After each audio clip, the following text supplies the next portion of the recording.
What's up everyone, and welcome back to a new Sorare video and part 2 of my new series called Stacks. The whole concept of this series is to determine which of the Premier League clubs was the most profitable club on Sorare last year should you have had a stack of their players. For episode 2, we're going to go for Aston Villa. If you did miss the last video on this channel, I'll leave a link up here somewhere.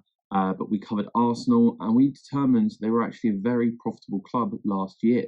But we are going to move on to Aston Villa in today's video and see if they would have made you money or if you would have been bust. Leave a comment below and let me know which club from the Premier League you think is going to be the most profitable club from the league last season and which player you think was the best value for money last year as well. We're going to move swiftly on into this video, but before we do, if you do want to sign up to Sorare, use the link in the description. You'll get a free limited card upon buying 5 from the auction house. It really gives you a step up from anyone else that is starting playing.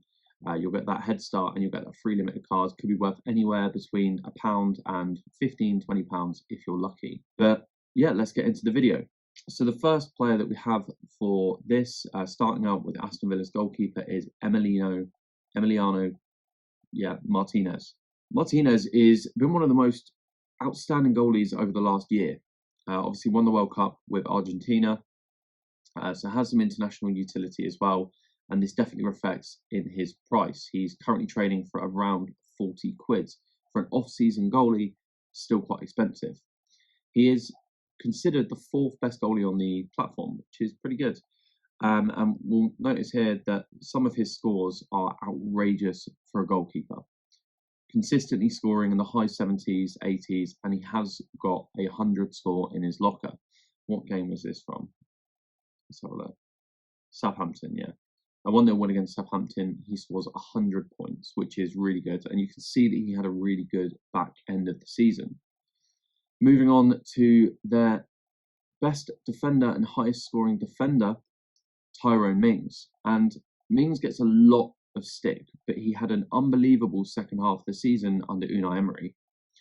So you'll notice that he's currently extremely cheap, only about £6, well, £6.94 floor price, and has been trading as low as £5 in the last 30 days.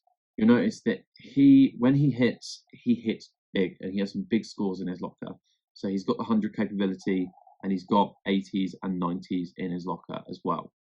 So for his price, I think he's actually a pretty shrewd pickup for next season. So keep an eye on that one. I'm going to go into the next midfielder, or the first midfielder of this video, and that is Douglas Luiz. And he's one of the most pivotal players in this Aston Villa side. He's currently only about 20 quid, which is cheap, and he's a really, really consistent scorer, and again, can hit those upper 90 scores. So it's looking good so far. So who else but Ollie Watkins to go up in their striker spot? He was the only real prolific goal scorer last season. Only around 20 quid at the moment, which is pretty good for a forward who is banging in some form like this. I know he dipped off towards the end of last season, but if he can go on another run like this next year, he might be a really, really smart pickup. And arguably my favourite player out of this stack of Aston Villa players is Jacob Ramsey. Under 23 eligible till 2025. Jacob Ramsey's torn it up this year. Torn, is that a word? Tell me. Currently about 20 quid, midfielder. And yeah, again, you can see when he hits big. And this is the whole idea of having a stack. You're not expecting to win every week because no team in their right mind, unless you're Barcelona, Man City, are going to win every single week. But what you want is when these teams hit big, all of your players in that team will hit a peak score. So you can see here that Jacob Ramsey, he has an 80, a 90 in his locker, as well as all of these players in this stack. So what does this do for the team? Let's have a look, shall we? I've decided to captain Douglas Luiz. He has the highest average score out of these lot. So he was the best captain. And I must mention, I'm keeping the XP at 5% on all of these players just to keep it fair.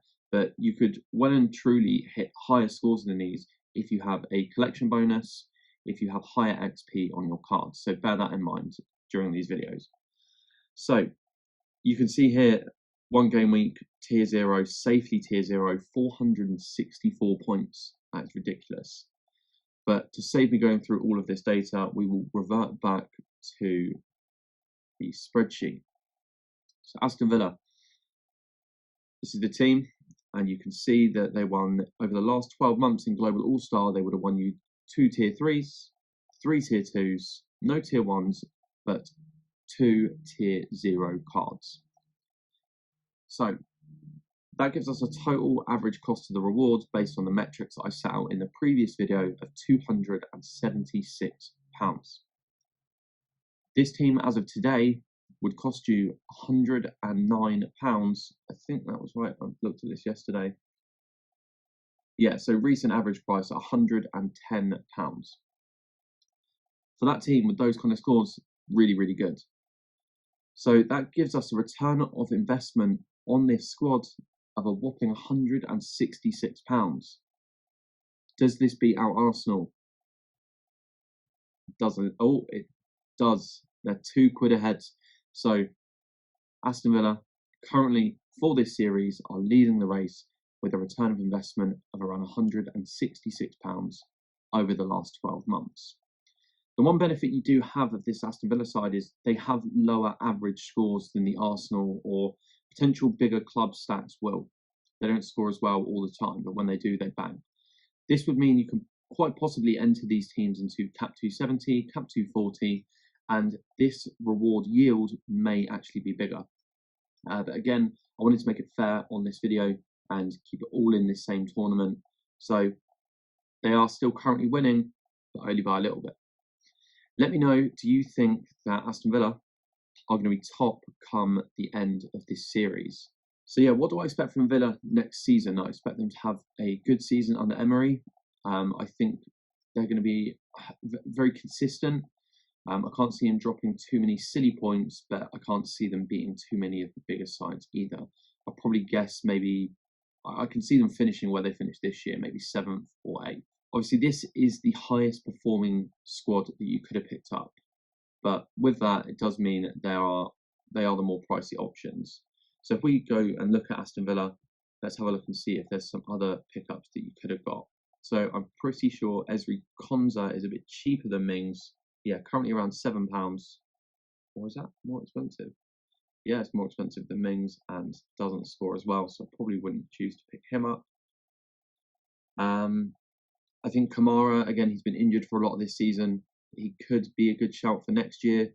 But really, in this Villa side, they are the main performers. So there's not really too many sort of shrewd options that you could have picked up outside of these lot. I mean, John McGinn, again, has some peak scores, currently trading at £6, which is a bit lower than Douglas Luiz. So you could have traded him out. There are some other options, but these 5 are the main sort of scorers in this team. Villa are a great side to pick up. And yeah, that's it for this video. Make sure you do stay tuned for part 3. I don't know which team that is, but I'll let you know, and you'll hear about it very soon. And yeah, as I said, leave a comment below. Let me know what you think is going to be the most profitable side from the Premier League last season. Again, I'm going to plug it. If you do want to sign up to Sorare, use the link in the description and you'll get a free limited card upon buying 5 on the auction house. I've also set up a Discord for any new Sorare users that want to ask any questions and air any concerns they might have about the game. So that will also be in the description. Another link is going to be in the description as well for a Twitter giveaway that I am doing for any new subscribers, and that is being drawn on Tuesday. So make sure you get involved in that. Take a look at the link. And yeah, until then, I'll see you next time. Have a good rest of your day. Enjoy the sun and peace.